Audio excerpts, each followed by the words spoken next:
I'm glad you guys came out. I know that everybody's had a really crazy past couple years. I had an especially crazy 2020. I actually got divorced a week before COVID hit. Yeah, so who's ready for some comedy?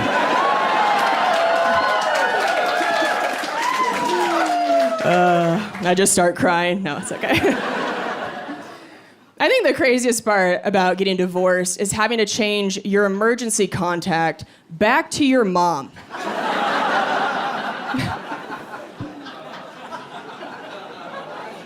It would be less embarrassing to use a stranger from Craigslist, truly. But other than that, it went pretty smoothly. Like, we still have a lot of love and respect for each other. He's also a comedian, so we didn't have a lot of assets to split up. It's not like there was a summer house and a boat. It was like, do you want the Batman Begins DVD? Who gets the good spatula? And after some time had passed, we decided that we were gonna try and be friends again. And that's always a little weird the first time you try hanging out with an ex as a friend. When he saw me, he fist bumped me. I was like, wow, honestly, I would rather have you fist me. That would feel less physically uncomfortable than this nightmare you just put us through. Hated that. Absolutely not. And I've had the deadly peanut allergy for most of my life, so for the 8 years we were together, he had to stop eating peanut products, because if he did and then kissed me, my throat could close. So when I saw him, I was like, oh, what's it like to eat peanut butter again? He goes, oh man, we should have broken up a long time ago.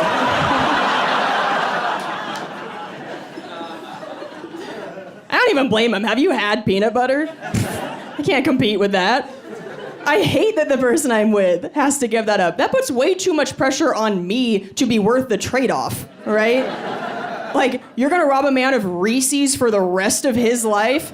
Pff, bitch, you better be pretty open-minded in the bedroom.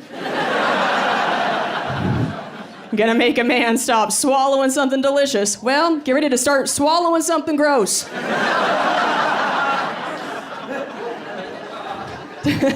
You gotta fill the void that Snickers left. A missionary with the lights off ain't gonna cut it anymore. So, had to learn some new moves and watch some tutorials.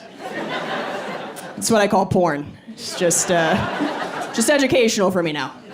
I just watch with a little notepad like, oh, pretend to gag. Okay.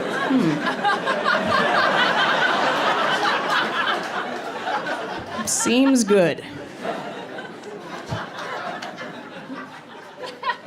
I do think it's easy when you get married to stop trying as hard in bed, but God, if you get divorced and you start trying to date again, it's like having to come back out of retirement. You know, it's like you gotta start stretching, get ready to run another BJ 5K. Like, no, I just did this. Somebody moved the finish line back another 10 years. Ugh, can't even see it. Do we have any married people here tonight? That was a pretty sad sound. You guys were faking it a little bit. You're like, eh. Some of you just treated it like a silent auction. You were like... Just so sad. Anybody here been married for a really long time, like over 20 years? You guys are so cute. How long have you been married? 21. Give it up for 21. That's a long time. Yeah. So you guys get it. If you've been working the same job for over 2 decades, you start to cut some corners. Right? But if it is your first week at a new blowjob, you are hustling. You just start. I'm sure you dudes have figured out by now that the best blowjob you ever get from us is the first blowjob. Because women, we're so competitive, we know that you're about to compare us to every other one you've ever had. So we just enter the arena that night like, I will be queen. Give me that. We pull out all our tips and tricks, hurt our knees, throw our back out. We want a trophy. We will give head to get ahead. But then you get married and you start to treat blowjobs like you're assembling IKEA furniture. Just skip a few steps, and by the end you're like, next time I'm hiring somebody else to do this.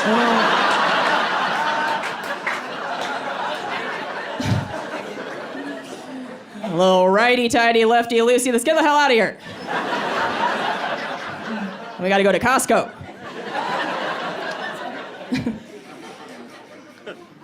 I tried to avoid the whole post-breakup identity crisis. One of my friends went through a breakup, and she got this dramatic haircut afterward as a revenge move against her ex. She's like, if he sees me, he's gonna know he missed out on this whole other me. Like a guy has ever seen a haircut and been like,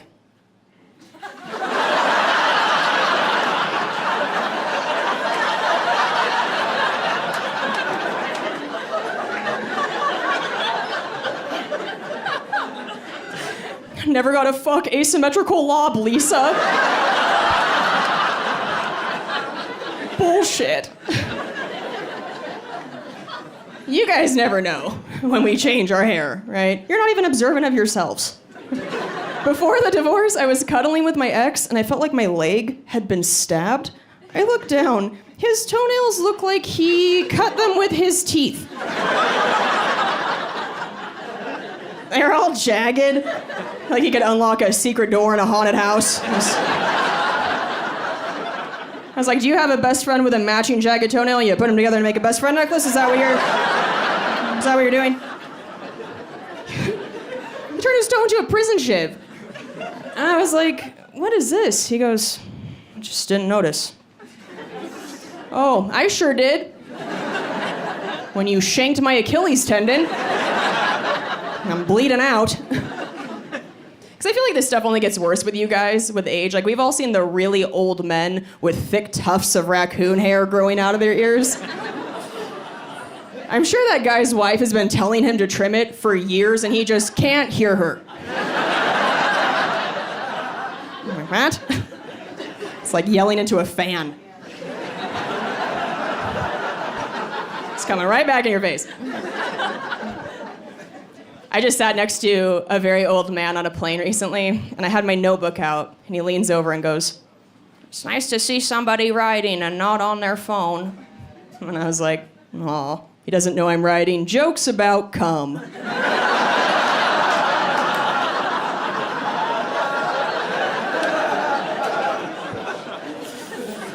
I was like, oh, suddenly Candy Crush doesn't seem so bad, huh, Wendell?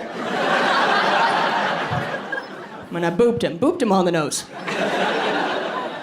Love that, Wendell. It does feel a little weird to start over now in my 30s, but at least I know now what I like and don't like in a relationship. For example, I don't care how hot you are, I'm still never gonna eat your ass. Not a fan of the devil's chocolate. No, thank you. And I'm fair about it. I don't ask anybody to eat mine either, okay? There's no need. Women have a lot of holes down there. It's like a mini golf course. Just skip the one that's in a lagoon. Just don't even look at it. I have never wanted to do that to one of you guys. Most of you dudes have real blue-collar assholes. Not a lot of maintenance going on back there. That thing works at Lowe's. I don't trust it. It's like blindly sticking your face between two couch cushions. There's just goldfish crackers and part of a broken Christmas ornament. It's a choking hazard, frankly. I'm not gonna swallow a paperclip so you can come a new way. And that is the joke I wrote next to Wendell on the plane.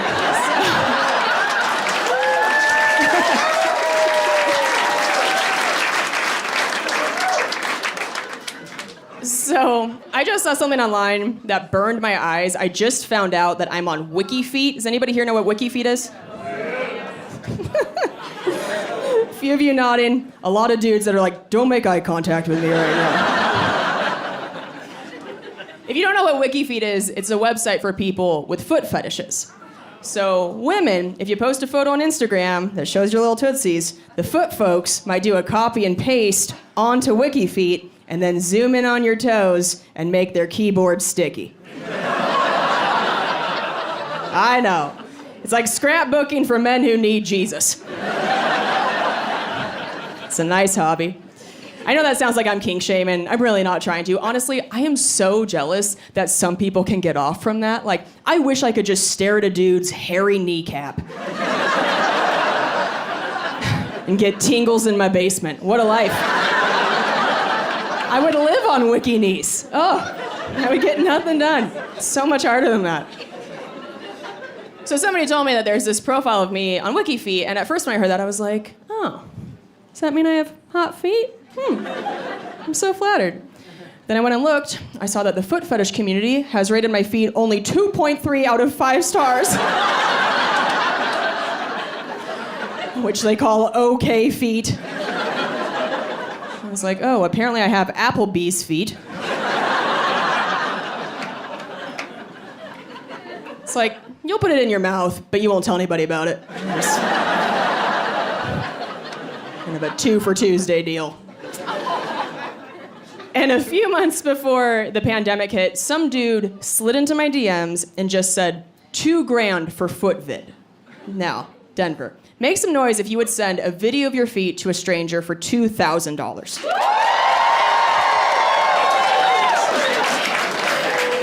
Godless animals, all of ya. My ears, Jesus. Some of you just throw your areola up on Facebook for $1. Aunts and uncles seeing it, you don't give a shit. You're like, Venmo me my dollar, Aunt Sherry, I earned this. This is a solid nip. Well, I appreciate your honesty. I wasn't quite as sure about it as all of you were. I was like, I don't know this guy. He's gonna have a video of my feet for the rest of his life. It's too weird. I'm not doing it. But then COVID hit. And I lost all my comedy work. So 2 days later, I wrote him back. I got desperate so fast. I was like, all right, man, $2,000 for my feet. I'm ready. Let's do it. And he never responded. I got ghosted by the foot guy. Do you know how humiliating it feels to lower your morals and your values only to have a foot guy be like, nah, I'm good now. You're like, what? What happened? It's like the smelly kid coming up to you at prom and you're like, all right, fine, one dance. And he's like, I was just gonna ask you where the bathroom is. You're like, fuck you, Travis. Out of here. Just trying to be nice.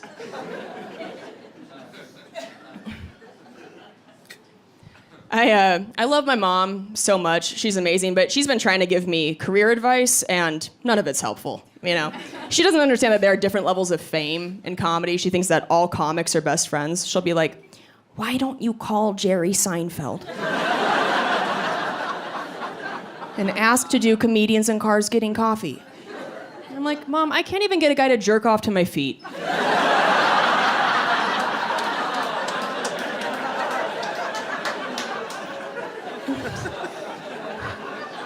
Let's lower expectations.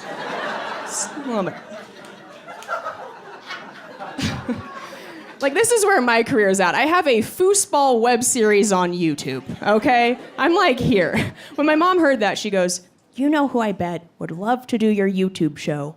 Ellen DeGeneres. And I was like, oh, you bet, huh? Well, let's put some money on it, because I bet she fucking wouldn't. If I win, you have to let me back on your cell phone plan.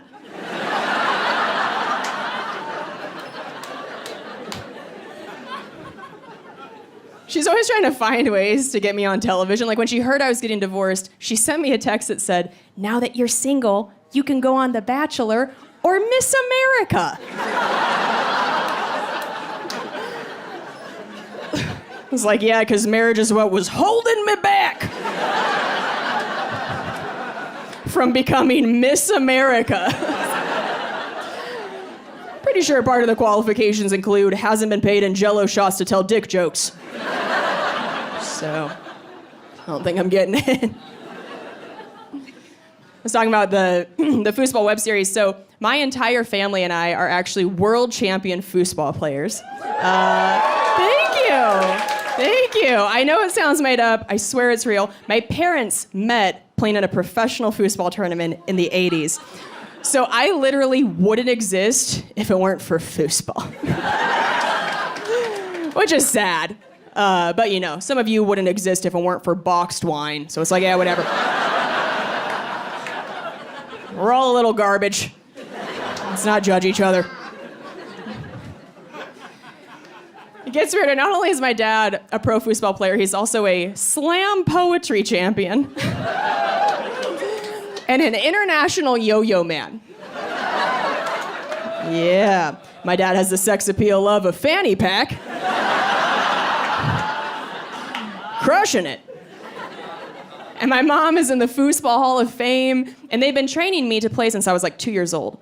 But since no one suspects that I'm a pro foosball player, I love to hustle people, right?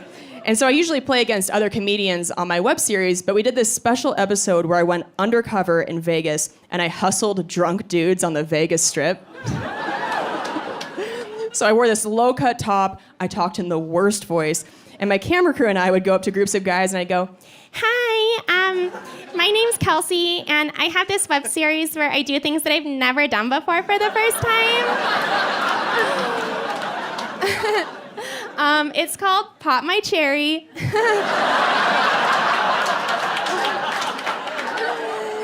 It's silly, I know. So I've never played foosball before, and we just found this table, and I was just wondering if you guys want to play me.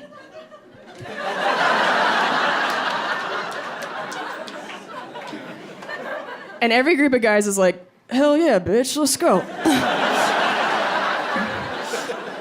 Yeah, play right now. So I would play the first game terribly on purpose, right? I would giggle a bunch, spin the rods a lot, really build up their confidence. And then I go, okay, so I think I've got the hang of it now, and this is Vegas, so we should play for money.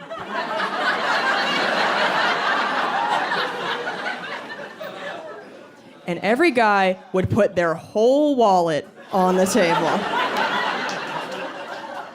And they'd hand me the ball and go, here, you can serve first. And that's when I pull out my foosball grip glove.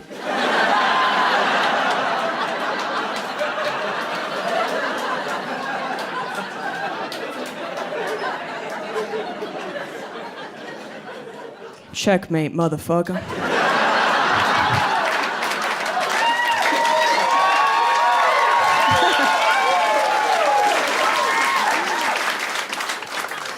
Yeah, I've never done cocaine, but I would assume it's a similar rush.